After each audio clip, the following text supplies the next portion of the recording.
नमस्कार, सुप्रभात. मी सागर जोशी. TV9 मराठीमध्ये आपलं स्वागत. आणि बातमीपत्रात आता घेणार आहोत राज्यासह देश-विदेशातील महत्त्वाच्या बातम्यांचा वेगवान आढावा महाफास्ट 100 बातम्यांमधून. मनोज जरांगे पाटलांना जालन्यामधून उमेदवारी द्या. महाविकास आघाडीच्या बैठकीमध्ये वंचित बहुजन आघाडीची मागणी. राजकारण माझा अजेंडा नाही, मात्र वंचितचा हा मोठेपणा. प्रकाश आंबेडकर नेहमीच आमच्या पाठीशी उभे राहतात. वंचितच्या प्रस्तावावर जरांगे पाटलांची प्रतिक्रिया. वंचितचे प्रदेश उपाध्यक्ष धैर्यवर्धन पुणकरांची 27 जागांची मागणी, मात्र महाविकास आघाडीला 27 जागांचा प्रस्तावच दिला नाही. वंचितकडून स्पष्ट. मनोज जरांगे यांच्या उमेदवारीबाबत वंचितचा प्रस्तावच नाही, संजय राऊतांची माहिती. तर 27 जागांचा वंचितचा प्रस्ताव नव्हे तर इच्छा, राऊतांचं स्पष्टीकरण. महाविकास आघाडीचं जागा वाटप सुरळीतपणे पूर्ण. यापुढे शरद पवार, उद्धव ठाकरे, काँग्रेसचे अध्यक्ष आणि प्रकाश आंबेडकर यांच्यामध्ये चर्चा होणार, संजय राऊतांची माहिती. महाविकास आघाडीतील सर्व नेते बसून वंचितच्या प्रस्तावावर चर्चा करू. लवकरच जागा वाटपावर अंतिम निर्णय होईल, काँग्रेस प्रदेशाध्यक्ष नाना पटोलेंची माहिती. महाविकास आघाडीतील जागा वाटपासंदर्भातील प्रलंबित प्रश्न सुटले असल्याची पृथ्वीराज चव्हाण यांची प्रतिक्रिया. तर वंचितला सोबत घेऊन महाविकास आघाडी पुढे जाईल, जितेंद्र आव्हाड यांची माहिती. अबकी बार 400 पार. यवतमाळमधून पंतप्रधान मोदींचा नारा. गेल्या 10 वर्षांमध्ये जे केलं ते पुढच्या 25 वर्षांची मुहूर्तमेढ ठरली, पंतप्रधान मोदींचं वक्तव्य.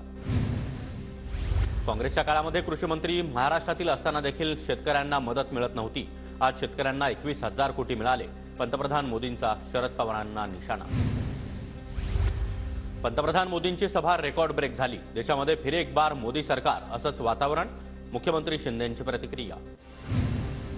केंद्रीय गृहमंत्री अमित शहा 5 मार्चला अकोला दौऱ्यावर. विदर्भातील 5 लोकसभा मतदारसंघांचा आढावा घेणार. लोकसभेच्या 23 जागांसाठी भाजपकडून निवडणूक निरीक्षकांची घोषणा.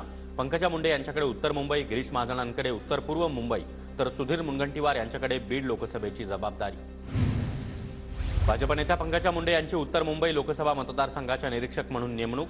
पंकजा मुंडे आज कांदिवलीतील कार्यालयाला भेट देणार. भाजपच्या सर्व निवडणूक निरीक्षकांची आज बैठक. बैठकीमध्ये लोकसभा मतदारसंघांचा आढावा घेणार. लोकसभेच्या पार्श्वभूमीवर 4 मार्चपासून उद्धव ठाकरे महाराष्ट्र दौऱ्यावर. 4 मार्चला मावळमध्ये ठाकरे यांची जाहीर सभा. धाराशिव, बुलढाणा, हिंगोली जिल्ह्याचा ठाकरे दौरा करणार. भाजप आणि काँग्रेससह 6 राष्ट्रीय पक्षांचं 2023च्या वित्तीय वर्षातील उत्पन्न जाहीर. सर्व पक्षांचं एकूण उत्पन्न सुमारे 3077 कोटी रुपये इतकं.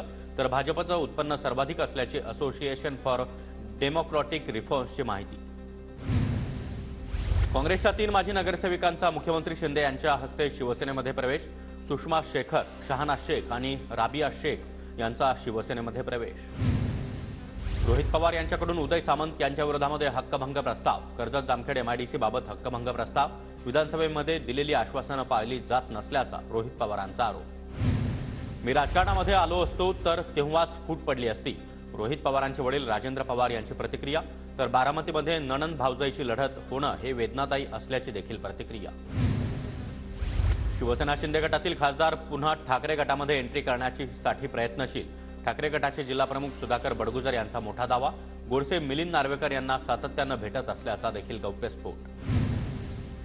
मी राष्ट्रवादीकडून की शिवसेनेकडून निवडणूक लढवायची ते मुख्यमंत्री स्वतःच ठरवतील. शिरूरमधून मीच लोकसभा लढवणार, शिवाजीराव आढळराव पाटील यांच्याकडून विश्वास व्यक्त.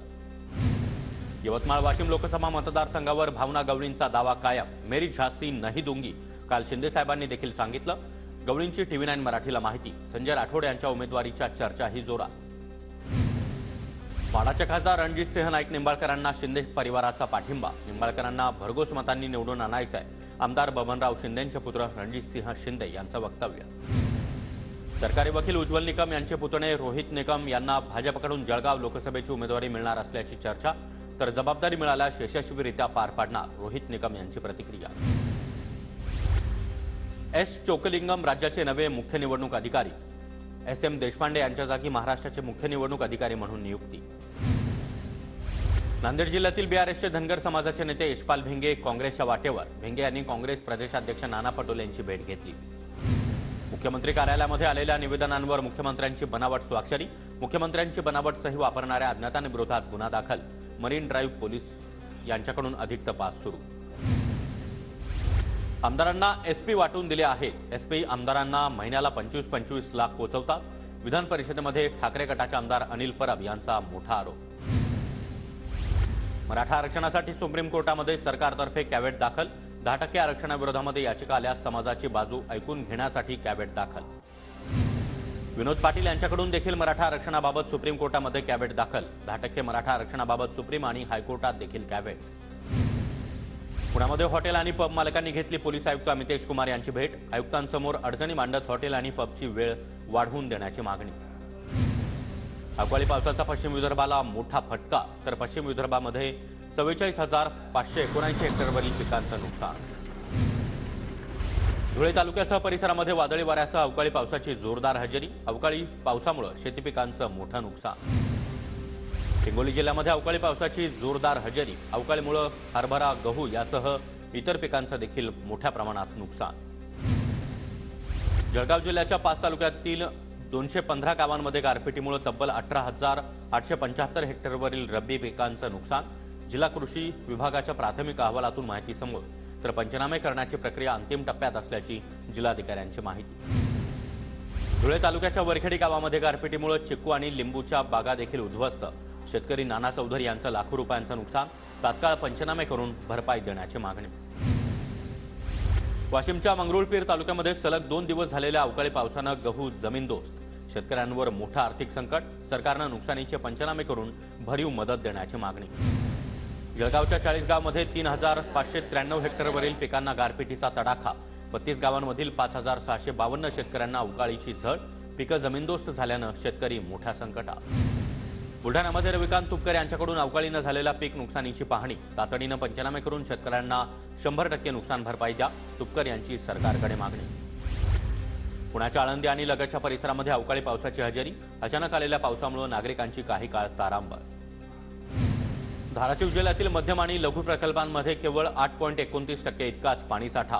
प्रशासनाकडून प्रकल्पातील पाणी आता उपसा शेतीसाठी बंद. दक्षिण सोलापूर तालुक्यातील अनेक गावांमध्ये तीव्र पाणी टंचाई. पाणी नसल्यामुळे पाणी विकत घेण्याची ग्रामस्थांवर नामुष्की. बंकलगी गावामध्ये पाण्यासाठी ग्रामस्थांचा आक्रोश. नंदुरबार महानगरपालिकेचा 2024-25 आर्थिक वर्षाचा अंदाजपत्रक सादर. 229 कोटी 77 लाखांचं अंदाजपत्रक प्रशासनाकडून सादर. थकबाकीदारांना कुठलीही सूट नाही. सोलापूर जिल्ह्यातील माढा नगरपंचायतीला निधी वाटपामध्ये अडवणूक. काँग्रेसच्या नगराध्यक्षांसह नगरसेवक जिल्हाधिकारी कार्यालयासमोर आंदोलन करण्याच्या तयारी. नांदेडमध्ये मालमत्ता कर वसुलीसाठी पालिकेचा नवा फंडा. थकबाकीधारकांच्या घरापुढे बँड वाजवून पालिकेकडून नोटीस दिली जात आहे. नंदुरबार जिल्ह्यातील रब्बी हंगामामध्ये केवळ 28%च कर्ज वाटप. 18,000 शेतकऱ्यांपैकी केवळ 2,000 शेतकऱ्यांना कर्जाचं वाटप. वारंवार बँकेमध्ये चक्रा मारून देखील कर्ज मिळत नसल्यानं शेतकऱ्यांमध्ये संताप. चंद्रपूर जिल्ह्यामध्ये 1 ते 3 मार्च दरम्यान भव्य ताडोबा महोत्सवाचं आयोजन. वन, वन्यजीव त्याचबरोबर पर्यटन यावर चर्चासत्र, स्पर्धा आणि विविध सांस्कृतिक कार्यक्रमांची मेजवानी. धुळे जिल्ह्यामध्ये भारतीय जनता पक्षातर्फे नमो चषक कुस्ती स्पर्धेचं आयोजन. माजी आमदार राजवर्धन कदमबांडे यांच्या हस्ते स्पर्धेचं उद्घाटन. स्पर्धेमध्ये जिल्हाभरातील कुस्तीगिरांचा सहभाग. जळगावमध्ये महासंस्कृती महोत्सव आणि मुक्ताई सरस प्रदर्शनाचं खासदार उन्मेष पाटील यांच्या हस्ते उद्घाटन. 28 फेब्रुवारी ते 3 मार्च पर्यंत सांस्कृतिक कार्यक्रमांची मेजवानी. वीज बिल थकवण्यामध्ये परभणी जिल्हा टॉपवर. 2,14,000 ग्राहकांकडे तब्बल 388 कोटींची थकबाकी. महावितरणकडून जोरदार कारवाया सुरू. चंद्रपूर महानगरपालिकेमध्ये 33 कोटींची थकबाकी. पालिकेकडून विविध पथकांचं गठन. थकबाकीदारांवर जप्तीची कारवाई होण्याची दाट शक्यता. नांदेडमध्ये जरांगे यांच्या विरोधामध्ये कमेंट केल्यानं दोघांना मारहाण. मारहाणीनंतर ओबीसी समाजाचे पोलीस अधीक्षकांना निवेदन. आरोपींवर कठोर कारवाई करण्याची मागणी. भिवंडी शहरातील शांतीनगरमध्ये गोळीबार करून एकाची हत्या करून फरार असलेल्या आरोपीला पोलिसांकडून अटक. शांतीनगर पोलिसांनी सानू अब्बास मंसुरी या आरोपीला उत्तर प्रदेशातून अटक केली. जळगावच्या कृषी उत्पन्न बाजार समितीमध्ये गेल्या वर्षीपेक्षा 3 पटीनं ज्वारी आणि दादरीची आवक वाढली. बाजार समितीमध्ये दिवसाला 3 ते 4 हजार क्विंटल ज्वारीची आवक. 1,500 ते 2,000चा भाव मिळत असल्यानं शेतकऱ्यांना देखील दिलासा. धुळे जिल्ह्यामध्ये फुलकोबीला कवडीमोल भाव मिळत असल्यानं शेतकरी पुन्हा एकदा आर्थिक संकटात. किलोला केवळ 15 रुपयेच दर. त्यामुळे शेतकरी हवालदिल. सोलापूर जिल्ह्यासह बार्शी तालुक्यातील बेकायदेशीर लोकनाट्य कला केंद्र बंद करा. सामाजिक कार्यकर्ते गणेश भनवासे यांची मागणी. जळगावमध्ये महावितरण परिमंडळ कार्यालयासमोर राज्य वीज मंडळ कंत्राटी कामगार संघटनेचं आंदोलन। कामगारांना 30% पगारवाढ लागू करण्याच्या मागणीसह विविध मागण्यांसाठी आंदोलन। नंदुरबारमध्ये अयोध्येत रामलल्लाच्या दर्शनासाठी जाण्यासाठी रामभक्तांची मोठी गर्दी। आस्था एक्सप्रेसची बुकिंग फुल असल्यानं जादा गाड्या सोडण्याची भाविकांची मागणी। नंदुरबार शहरातून जाणाऱ्या नेत्रंग शेवाळी महामार्गाचं काम अत्यंत संथगतीनं सुरू। अनेक भागामध्ये खड्डे वाढल्यानं मार्गाचं काम लवकर पूर्ण करा, स्थानिकांची मागणी। जळगावातील भाजपचे पदाधिकारी रोहित निकम यांची महाराष्ट्र मार्केटिंग फेडरेशनच्या संचालकपदी निवड। तर फेडरेशनच्या माध्यमातून शेतकऱ्यांच्या हिताच्या वेगवेगळ्या योजना तसंच उपक्रम राबवणार असल्याचा विश्वास रोहित निकम यांनी व्यक्त केला। धुळ्यामध्ये 400हून अधिक आयुष्मान भारत कार्डचं मोफत वाटप। या योजनेचा लाभ वृद्ध नागरिकांनी देखील मोठ्या प्रमाणात घेतला। पालघरमध्ये मत्स्य संपदा योजनेच्या अंमलबजावणीसाठी आलेली बोट सातपाडी समुद्रातील खडकावर आदळून दुर्घटनाग्रस्त। चालकाला समुद्राच्या स्थितीचा अंदाज न आल्यानं मोठी दुर्घटना। नांदेड जिल्हा कारागृहामध्ये गांजा जप्त। कैदीला कुटुंबियांनी दिलेल्या कपड्यामधून गांजाचा पुरवठा। वजीराबाद पोलीस ठाण्यामध्ये गुन्हा दाखल। जळगावातील पीएचडी धारक प्राध्यापकाची भंगाराच्या व्यवसायातून वर्षाला 35 ते 40 लाख रुपयांची उलाढाल। नारायण अटकोरे असं या व्यावसायिक प्राध्यापकाचं नाव। एअर इंडिया एक्सप्रेस कंपनीकडून आगामी उन्हाळी सुट्ट्यांच्या पार्श्वभूमीवर विमान फेऱ्यांमध्ये 40% वाढ। एप्रिल महिन्यापासून वाढीव फेऱ्यांसाठी प्रवाशांकरता सेवा उपलब्ध होणार। मध्य रेल्वेवरील धोकादायक शिव उड्डाणपुलाच्या पाडकामासाठी नवीन तारीख। 10वी आणि 12वीच्या विद्यार्थ्यांच्या परीक्षेच्या कारणामुळे पुलाचं काम पुन्हा 1 महिना पुढे ढकललं।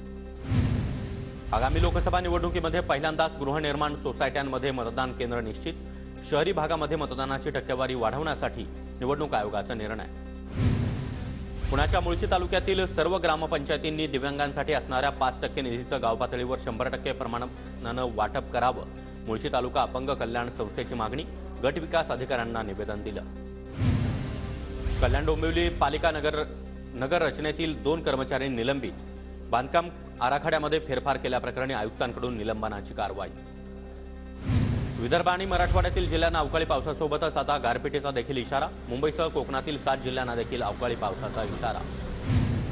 पुण्याच्या भोगवली गावामध्ये तरुणांकडून पाण्याच्या टाक्यांची स्वच्छता। एक गाव एक कुटुंब या संकल्पनेतून पुढाकार घेत गावामध्ये स्वच्छतेचा उपक्रम। मुंबईच्या उपनगरांमध्ये 5 मार्चपर्यंत 15% पाणी कपात। पीसी उदंचन केंद्रातील ट्रान्सफॉर्मर जळाल्यानं काही पंप बंद। मुंबईमध्ये ठाणे भिवंडी कल्याण मेट्रो मार्गिकेचं काम युद्धपातळीवर। मेट्रो 5 मार्गिकेसाठी 22 गाड्या खरेदी करण्यासाठी निविदा मागवल्या। मुंबई एअर ॲप लॉन्च झाल्यानंतर अवघ्या 20 दिवसांमध्ये विविध नागरी प्रभागांमधून प्रदूषणाशी संबंधित 109 तक्रारींची नोंद। आतापर्यंत नोंदवलेल्या तक्रारींपैकी 31 तक्रारींचं निराकरण। मुंबई विद्यापीठाचा भोंगळ कारभार। पदवीदान होऊन 20 दिवसांनंतर देखील 1.5 लाख विद्यार्थी प्रमाणपत्राच्या प्रतीक्षेत। पुणे महानगरपालिका भाडेतत्वावर 94 इलेक्ट्रिक कार खरेदी करणार। पालिकेकडून 27 कोटी रुपयांच्या निधीची तरतूद। पुणे ते वेल्हा मार्गावरील नरसापूरमध्ये मुख्य रस्त्यावर जुनं वडाचं झाड कोसळलं। वीज वाहक तारांवर आणि खांबांवर झाड कोसळल्यानं मोठं नुकसान। धाराशिव जिल्ह्यातील ग्रामपंचायत कर्मचाऱ्यांचं काम बंद आंदोलन सुरू। वेतनवाढीसह इतर मागण्यांसाठी जिल्हाधिकारी कार्यालयासमोर ठिय्या। नाशिकमधील आंदोलक शेतकऱ्यांकडून सरकारला 3 दिवसांची मुदत। मागण्यांवर तोडगा निघाला नाही तर जेल भरो आंदोलन करण्याचा इशारा। 1 मार्चपर्यंत पशूंचं एअर टॅगिंग करणं बंधनकारक। एअर टॅगिंग केलेल्या पशूंचीच खरेदी विक्री करता येणार। माघी यात्रेदरम्यान विठ्ठला चरणी 3 कोटींचं भरभरून दान। गतवर्षीच्या तुलनेमध्ये मंदिर समितीला 23 लाख रुपयांचं अधिक देणगी स्वरूपात उत्पन्न। सांगलीमध्ये खानापूर आटपाडीच्या पोटनिवडणुकीसाठी यंत्रणा सज्ज। 700 मतदान यंत्रांची तपासणी प्रक्रिया पूर्ण। धाराशिवमध्ये ऊसाच्या थकीत बिलासाठी स्वाभिमानीचं बँड बजाव आंदोलन। धाराशिव जिल्ह्यातील 8 साखर कारखान्यांकडील थकीत एफआरपीची रक्कम तात्काळ देण्याची मागणी। अहमदनगरच्या राहता तालुक्यातील महाराष्ट्र राज्य वीज मंडळाच्या कंत्राटी कर्मचाऱ्यांचं 2 दिवस काम बंद आंदोलन। वेतनामध्ये वाढ करण्याची मागणी। वीज बिल थकवण्यामध्ये परभणी जिल्हा टॉपवर। 2,14,000 ग्राहकांकडे तब्बल 388 कोटींची थकबाकी।